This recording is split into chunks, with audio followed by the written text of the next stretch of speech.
बुजुर्ग महंगा टिकट खरीदना चाहते थे, एजेंट उन्हें सस्ता टिकट देना चाहता था। वो दोनों मुसलसल तकरार कर रहे थे। एजेंट बता रहा था, सर ये भी फर्स्ट क्लास है, ये आपको 4 लाख रुपए सस्ती पड़ेगी। लेकिन बुजुर्ग का कहना था, बेटा मैंने आपसे सस्ती टिकट का मुतालबा नहीं किया, मुझे ऐसी फर्स्ट क्लास चाहिए जिसमें बेड लगा हो। मैं हवाई सफर के दौरान बेड को एंजॉय करना चाहता हूँ। एजेंट उन्हें समझाने की कोशिश कर रहा था, सर ये सीट भी पूरा बेड बन जाती है, आप इसे भी एंजॉय करेंगे, आप अपना पैसा बिला वजह ज़ाया ना करें। लेकिन बुजुर्ग डटे रहे। उनका कहना था, मैं महंगी तरीन सीट ही लूँगा। मैं ये तकरार मज़े से देख रहा था। तकरार के आखिर में फैसला हो गया। एजेंट ने बुजुर्ग को सीट दे दी। वो सीट उन्हें 13.5 लाख रुपए में पड़ी। ये बहुत बड़ी रकम थी। लेकिन बुजुर्ग ने चेक बुक निकाली, दस्तखत किए और चेक एजेंट के हवाले कर दिया। मैं इस फजूल खर्ची पर हैरान हो गया। मैंने जिंदगी में पहली मर्तबा किसी शख्स को इतना महंगा टिकट खरीदते देखा था। चुनाचा मैंने उनसे मुआवजत की और आईसी से पूछा, सर आप क्या करते हैं? वो मेरी तरफ मुड़े, गौर से मुझे देखा और मुस्कुराकर बोले, मैं कुछ नहीं करता, मैं रिटायर्ड लाइफ गुजार रहा हूँ। मैंने पूछा, आप रिटायर होने से पहले क्या करते थे? वो बड़े प्यार से बोले, मेरी कपड़े की दुकान थी। मैंने पूछा, दुकान या फैक्ट्री? वो बोले, 15 बाय 20 फुट की छोटी सी दुकान। मैंने कहा, क्या ये आपका कुल कारोबार था? वो हंसकर बोले, हाँ 100%। मैंने रावलपिंडी में 40 साल कपड़ा बेचा है। मैंने पूछा, आपके पास फिर लंबी चौड़ी जमीन जायदाद होगी? वो फौरन बोले, हरगिज नहीं, बस एक आबाई घर था और 2 दुकानें थी। दुकानें दोनों बेटों ने ले ली। मकान मैंने आधा बेच दिया और आधा बच्चों को दे दिया। मैंने पूछा, क्या आप बच्चों के साथ रहते हैं? तो बोले, हरगिज नहीं, मैं 2 साल से होटल में रह रहा हूँ। साल में एक बार मुल्क से बाहर जाता हूँ, रेस्टोरेंट में खाना खाता हूँ और बस। मेरी हैरत आसमान को छूने लगी। मैंने अर्ज किया, फिर आपने इतना महंगा टिकट क्यों खरीदा? मैंने आज तक अमीर से अमीर आदमी को भी एक सफर पर 13.5 लाख रुपए का टिकट खरीदते नहीं देखा, और आप बज़ाहिर अमीर भी नहीं हैं। चुनाचा मैं आपकी फजूल खर्ची पर हैरान हूँ। बुजुर्ग ने कहका लगाया और फिर जिंदगी का रुख एक नया मेरे सामने रख दिया। वो बोले, मैं रावलपिंडी में कपड़े का कारोबार करता था, दुकान अच्छी चल रही थी, 2 बेटे और 2 बेटियां थी, बीवी नेक और घरेलू थी। मैं फैसलाबाद के एक मिल ओनर से कपड़ा खरीदता था और वो कपड़ा परचून में बेच देता था। मैं हफ्ते में एक बार फैसलाबाद जाता था। मेरी उस आमदोरफ्त की वजह से वो मिल ओनर मेरा दोस्त बन गया। वो जब भी रावलपिंडी आता वो पीसी में ठहरता था, मुझे दावत देता था और मैं उसके साथ खाना खाता था। वो ग्रिल फिश बड़ी रग़बत से खाता था। वो मुझे बताया करता था, वो दिन में एक बार सालिम फिश ज़रूर खाता है। मैंने उसके साथ साथ सालिम फिश खानी शुरू कर दी तो मैं भी उसका आदी हो गया। मैं भी फिश खाने लगा। हम दोनों दोस्त थे, लेकिन फिर उस बेचारे का डाउनफॉल शुरू हो गया। पाकिस्तान में लोड शेडिंग का मसला पैदा हुआ। हुकूमत ने टैक्स बढ़ा दिए, फैक्ट्रियों में यूनियन बन गई, रॉ मटेरियल भी महंगा हो गया और अगवा बराए तवान और बत्ताखोरी भी शुरू हो गई। बांग्लादेश ने उस दौर में टेक्सटाइल इंडस्ट्री को टैक्स फ्री जोन कर दिया था। मेरा दोस्त बांग्लादेश गया, बंगाली बिजनेसमैन के साथ जॉइंट वेंचर किया और अपनी फैक्ट्री बांग्लादेश शिफ्ट कर दी।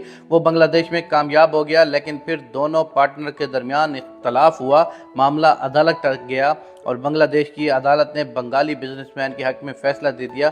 यूं वो बेचारा महल से फुटपाथ पर आ गिरा। वो वापस पाकिस्तान आ गया। फैसलाबाद में इस दौरान उसकी प्रॉपर्टी पर कब्जा हो चुका था। वो यहाँ भी कोर्ट कचहरियों में उलझ गया। बीवी ये उतार चढ़ाव बर्दाश्त न कर सकी, वो बीमार हुई और इंतकाल कर गई। उसने लाहौर में एक इंडस्ट्रियल यूनिट लगाया। वो यूनिट बेटे के हवाले किया, बेटे ने वो बर्बाद कर दिया। दूसरे बेटे को कारोबार में डाला, वो भी नाकाम हुआ और बीवी बच्चों को लेकर कनाडा शिफ्ट हो गया। बड़ा बेटा नाकामी के बाद नशे का आदी हो गया। वो नशे के हाथों अस्पताल पहुंच गया। बेटी की शादी की, ससुराल ने घर मांग लिया। उसने अपना वाहिद घर बेटी को दे दिया।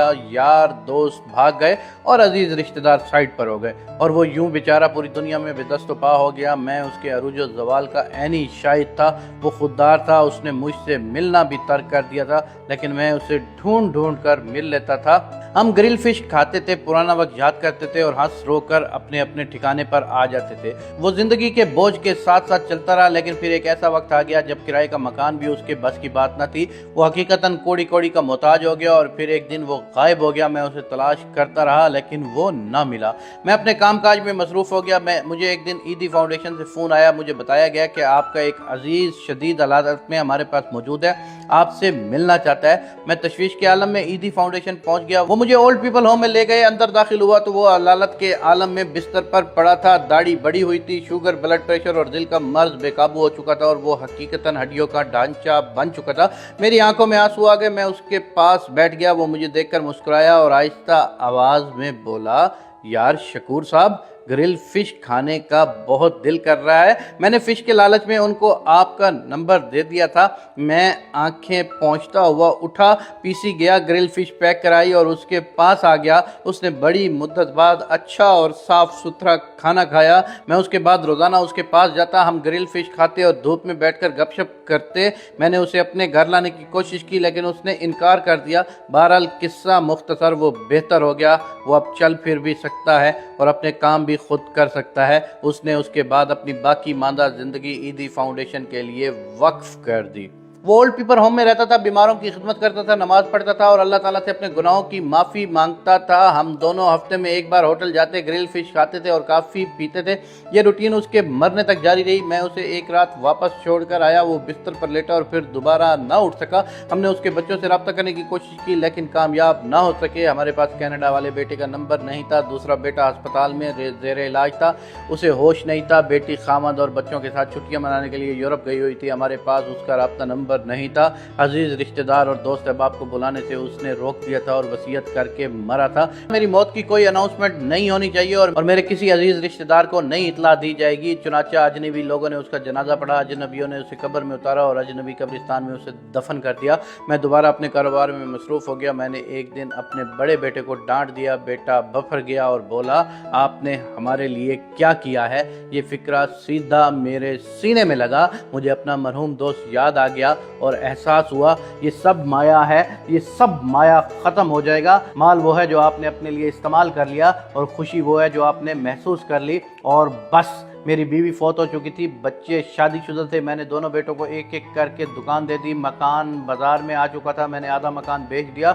मुझे 12 करोड़ रुपए मिले। मैं होटल में शिफ्ट हो गया। मैं अब आधा दिन ईदी फाउंडेशन में काम करता हूँ। सुबह शाम एक्सरसाइज करता हूँ, स्विमिंग करता हूँ, ग्रिल फिश खाता हूँ, सूट पहनता हूँ, होटल की गाड़ी इस्तेमाल करता हूँ। साल में एक बार महंगा ट्रेन टिकट लेकर मुल्क से बाहर जाता हूँ और चल कर आ रहा हूँ। वो खामोश हो गए। मैं हैरत से उनकी तरफ देखता रहा और वो मुस्कुराए। मैंने अर्ज किया, आप जिस तरह रकम उड़ा रहे हैं, ये 12 करोड़ कब तक आपका साथ देंगे? बुजुर्ग ने कहका लगाया और बोले, साल का 1 करोड़ रुपए खर्च आता है। मेरा ख्याल है मैं 12 करोड़ से पहले फौत हो जाऊंगा। मैंने अर्ज किया, और आप अगर बच गए, अल्लाह ने अगर आपको लंबी ज़िंदगी दी तो?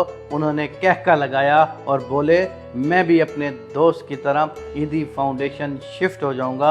आप जैसे किसी दोस्त की मदद से हफ्ते में एक दिन ग्रिल फिश खाऊंगा और मौत के फरिश्ते का इंतज़ार करूंगा।